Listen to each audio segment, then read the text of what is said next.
Hey everyone, I'm JD from Willowbound Journals, and I have got this Daphne's Diary magazine in front of me. It is number 4 from 2024.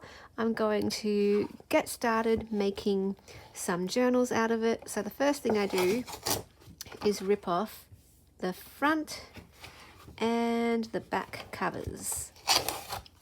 And then we put this aside, and I'll use that later on in the process. I've already gone through it with a pair of scissors, finding the images that I like to use for my own personal journaling. Just a reminder, you cannot use anything with Daphne's Diary in it to sell due to copyright, and they mention that on their website. So what I usually like to do is just fold it in half, and it looks like I'm going to cut off that number there, so I'm going to fold it just a little bit less than half so I can catch that here.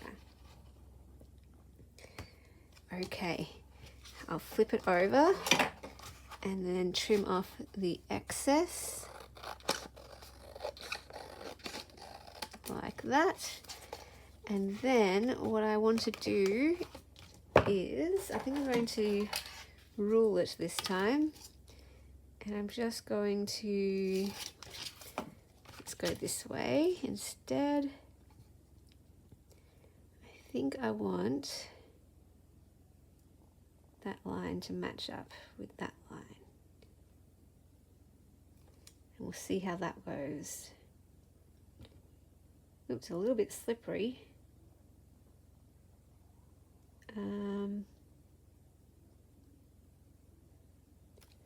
All right. Well, you can't see that at all, but I can see where the groove is. There it is. See, this is my favorite magazine. It's the only one I really like. I get questions from people asking what other magazines do I like, what is similar to Daphne's Diary that they could get, but I don't really like any other type. I know other people like Frankie and Flow magazine, but for me, this is the only one that I've really loved. I know other people like Somerset Studio and some of those arty ones. I'm not a huge fan of those ones either.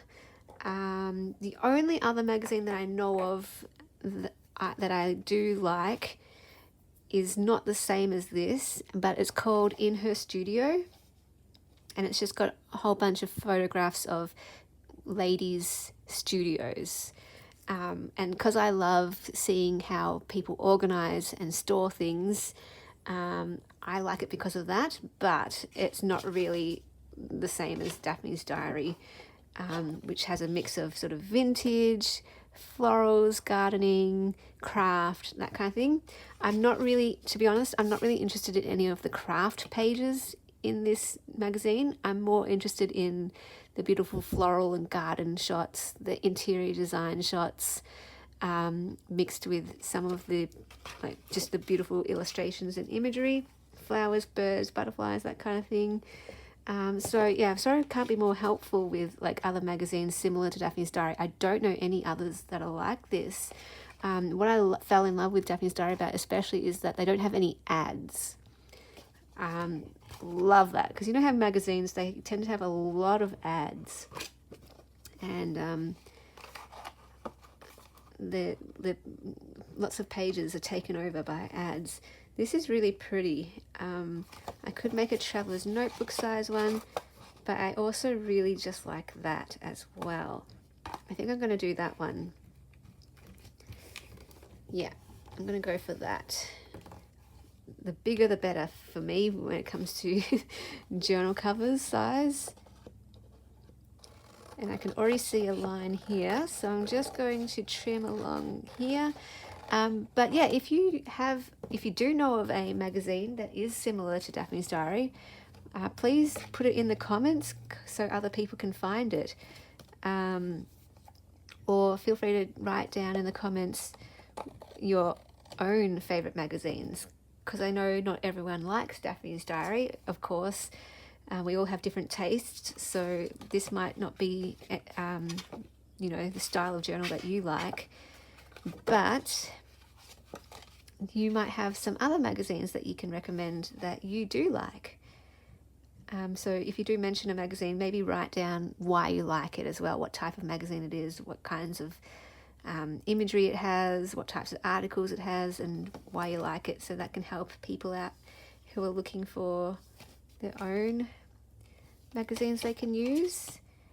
I'm just thinking, I'm not sure if that is exactly straight, but I don't really mind if it isn't either, because I'm just going to cut my pages to size anyway in there, and they'll fit inside, so I'm kind of okay with that.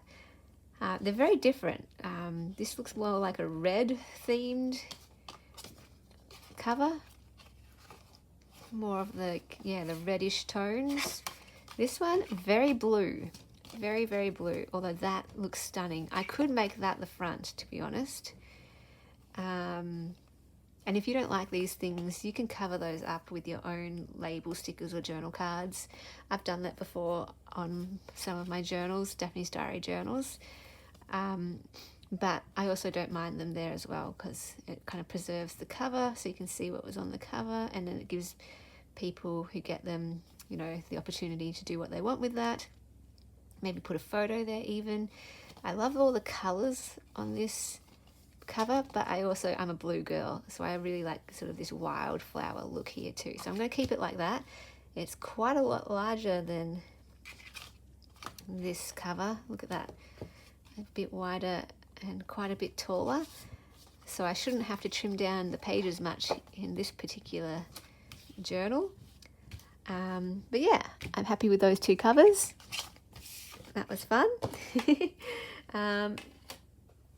Some of the most simple journals you could possibly make, and I'll have fun going through this again page by page, and that one will go in that journal, I reckon, that cover,